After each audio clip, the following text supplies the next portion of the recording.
네, 엑셀을 엑셀답게 관리하는 생각이 기초입니다. 제가 이제까지 일을 하면서 ERP 관련 일을 하면서 데이터베이스 관리를 어떻게 하는 것이 가장 효율적인가, 그런 측면에서 여러분들하고 한번 생각을 해볼 기회를 가지도록 하겠습니다. 유니크의 오류입니다. 여러분, 유니크라는 게 뭘까요? 네. 여러분, 유니크라는 거는 바로 여러분들과 저를 어떻게 여러분들 구분하죠? 네. 그렇습니다. 세상에서, 국가에서 저와 여러분들을 구분하는 게 뭐죠? 네, 그렇습니다. 주민등록번호로 구분을 하죠. 또는 학교예요. 학교에서는 뭐로 학생들을 서로 구분할 수가 있죠? 그렇습니다. 학번입니다. 회사에서는요? 그렇죠. 타번으로 구분할 수 있습니다. 그런 구분되는 키는 유니크합니다. 그 사건을 또는 그 개인을 유니크하게 관리할 수 있는 거죠. 다음과 같은 표를 볼게요. 네. 판매처에 같은 설치일에 같은 주문일이 있는데 이렇게 사건이 두 개가 일어나는 경우 있죠. 두 개가 일어나는 경우가 있는데, 이럴 때 여러분들 키를, 그러니까 유니크함을 판매처별로 설치처 하나씩 여러분들이 사건이 일어난다고 가정했을 때, 갑자기 이런 경우가 생길 때, 그 두 개의 주문이 생겼을 때, 이럴 때 취합이나 이런 거에 대해서 취약점을 보일 수가 있다는 거죠. 그렇기 때문에 그 해결하는 방법이 여러 가지가 있지만, 여러 가지가 있는 것 중에 가장 첫 번째 해결 방법은 바로 주문번호로 다는 겁니다. 각 사건을 순번을 매기고 그 어떤 그 주문번호 따는 그 룰을 만들어가지고 그 룰대로 주문번호를 따서 만드는 겁니다. 그러면 이 사건 하나가 각각의 주문번호를 갖고 있기 때문에 그 중복이 되지 않는다는 거죠. 또는 그 각 주문이 만약에 같은 날에 일어나거나 이랬을 때 그 순번이라는 개념을 하나 더 추가를 해야 되는 겁니다. 그렇죠? 근데 이 경우에, 그렇죠?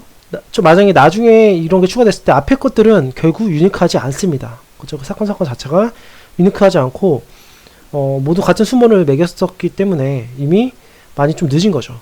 그렇기 때문에 여러분들이 가장 이제 데이터를 관리하시면서 가장 중요해야 될 상황이 각각의 이런 주문번호나 넘버링을 해야 될지 안 해야 될지를 확실하게 한번 생각을 해보셔야 됩니다. 이렇게만 관리를 하셔야 되는지, 또는 주문번호까지 같이 관리를 하셔야 되는지, 이런 것까지 각 사건의 넘버링을 따줘야 될지, 그냥 뭐 이렇게 순번이라도 적어도 이 순번 정도, 그죠? 그 사건의 그 날짜에 첫 번째 거래인지 두 번째 거래인지 이런 거라도 여러분들이 따주실 수 있는지, 데이터를 작성하기 전에 꼭 그런 걸 검토를 한번 해보시고 시작을 하셔야 됩니다. 그 다음에 데이터의 속성입니다. 네. 데이터의 속성 같은 경우에 여러분들 이런 게 많이 있죠. 그렇죠? 네, 여기에서 날짜 같은 경우에도 이렇게 날짜랑 시간하고 같이 관리할 거면 이렇게 여러분들 거래일자, 날짜 이런 거를 이렇게 관리해야 되는데, 이거를 만약에 이런 식으로 그냥 관리해버리면 안 된다는 거죠. 그렇죠? 이런 거를 각각 형식에 맞게 정확하게 여러분들이 관리해 주시는 게 되게 중요합니다. 네. 그래서 숫자는 숫자, 그렇죠? 뭐죠? 통화면 통화, 이런 식으로 각각의 데이터의 속성을 정확하게 정하고 하셔야 됩니다. 처음에 그냥 단순히 생각해서 일자 이렇게 하시고 2016 10월 20일 이렇게 관리를 하시는 분들이 있는데, 그렇게 관리하시면 나중에 불편한 점이나 분명히 엑셀의 호환성이나 계산이나 이런 거에 대해서 많은 불편한 점이 발생을 합니다. 그 다음에 세 번째는 최하 단위 관리의 오류입니다. 최하 단위 관리의 오류가 뭐냐면, 여러분들이 만약에 이렇게 주문일이고 설치일이 있고 실제로 이제 순실적을 잡는 어떤 월이 있다고 가정을 해보겠습니다. 근데 순실적 월만 필요하다 그래서 이렇게 월만 관리를 했어요. 실제로 날짜가, 어떤 순실적 잡는 날짜가 있는데 이렇게만 관리를 했어요. 그럼 여러분은 어떻게 돼요? 네. 나중에 혹시나 이거를 이제 분석을 하려고 그럽니다. 분석을 하려고 그러면, 그렇죠? 이거를 피벗 테이블이나 이런 걸로 활용을 못 합니다. 지금 일반으로 그냥 되어 있고 6자리만 되어 있어서 활용을 하기가 좀 까다로워요. 그래서 여러분들 그냥 이럴 때는 그렇게 관리를 했다고 치더라도, 그렇게 관리를 하라고 했더라도 여러분들이 그렇게 월로 관리를 하면은 이런 식의 지금 피벗 테이블을 만들 수가 있습니다. 이거는 요약 보고하기에 여기 나오는 건데요. 그렇죠? 이런 식으로 피벗 테이블을 관리할 수가 있어요. 네, 이렇게 순실적이를 이렇게 그냥, 또는 그냥 기본적으로라도 그냥 뭐 그런 게 없다고 하면 실제로 일자가 없다고 하더라도 이렇게 1일 이런 식으로 그냥 관리하는 게 좋아요. 네. 그러면 나중에 이런 걸 쓸 때 2분기인지 3분기인지 이런 거를 여러분들이 잘 쓰실 수가 있다는 것입니다. 그 다음에 네 번째, 헤더와 아이템 관리에 오릅니다. 네. 여기 잘 보시면 여기 데이터가 지금 똑같은 데이터인데 이 품목, 그쵸? 품목 때문에 지금 이렇게, 그죠? 품목 때문에 요거 똑같은 데이터를 여러 번 적어주고 있어요. 이렇게 하지 마시고 요 각 데이터를 요건 마스터라고 하시고 요거를 마스터, 그러니까 헤더라고 하시고 이거를 아이템으로 분리를 해서 이렇게 나눠주시는 겁니다. 이건 하나만 남기고요. 그렇죠. 이걸 하나만 남기고 주문번호라는 키로 하나만 남기고 그 주문번호에 따른 순번으로 이렇게 따로따로 관리를 하시면 중복 데이터 관리가 좀 덜하기 때문에 나중에 어떤 용량 측면이나 이런 측면에서 지금 보시면 어떤 차이인지 아시겠죠? 여기에 더 차이가 있습니다. 그렇죠? 요만큼은 더 관리하고 있는 거잖아요. 그래서 이렇게 헤더만 따로 관리하고 이 주문번호에 따른 순번 관리를 하셔서 이런 식으로 깔끔하게 헤더와 아이템을 분리해서 관리하는 게 좋다는 말씀입니다. 5번은 마스터 테이블 관리의 이해입니다. 네. 이 마스터 테이블을 관리하지 않으시고 이렇게 여러분들 이렇게 그냥 관리를 만약 했다고 가정을 하면, 그렇죠? 여기를 그냥 이렇게 여러분이 한글로 이렇게 딱 적으셨어요. 이렇게 브링스. 그런데 갑자기 이제 판매처 A001이 이름을 바꾸겠대요. 그죠? 판매처 이름을. 그럼 여러분 이거 어떻게 해요? 그렇죠? 다 바꿔줘야 돼요. 브링스 찾아가지고, 네, 브링스 찾아서 이렇게 바꿔줘야 돼요. 브링스, 브링. 만약 브링으로 바꾼다고 가정을 하겠습니다. 이렇게 바꿔줘야 됩니다. 근데 여러분 지금 여기 브이로그이 이미 걸려 있습니다. 이렇게 마스터, 각각 마스터, 그렇죠? 판매처 코드, 판매처 마스터, 판매인 이름, 판매인 이름, 여기 마스터, 상품명, 여기 마스터가 있죠.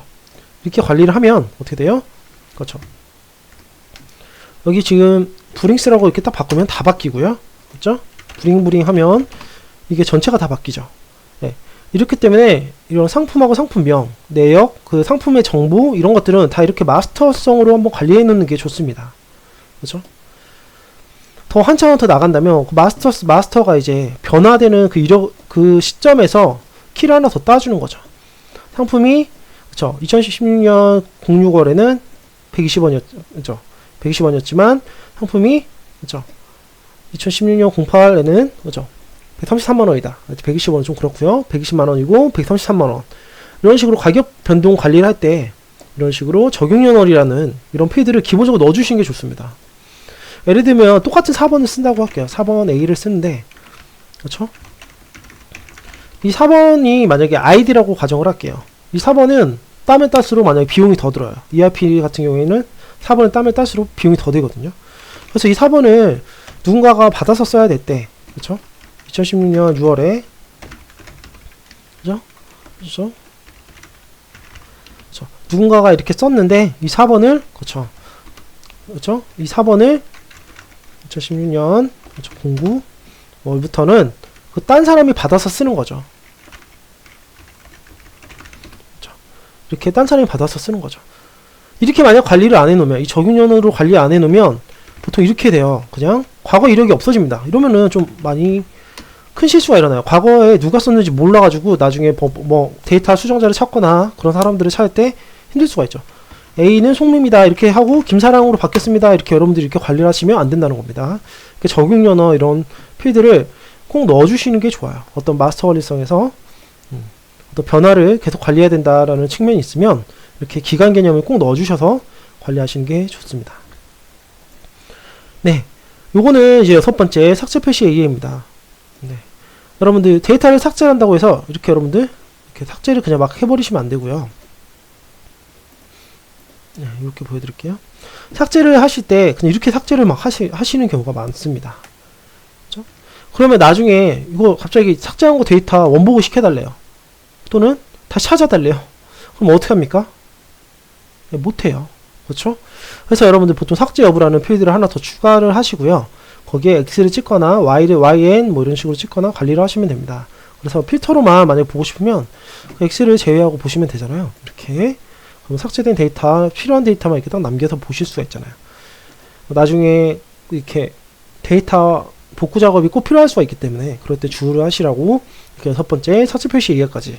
네, 엑셀을 엑셀답게 관리하는 생각의 기초 이 6가지는 제가 되게 많이 여러분들이 겪는 경우입니다. 그렇기 때문에 여러분들이 꼭 데이터를 관리하실 때 프로페셔널하게 관리를 하고 싶다라고 하실 때 이런 측면들을 잘 생각을 하셔서 데이터베이스를 구성하시는 게 좋으실 것 같습니다.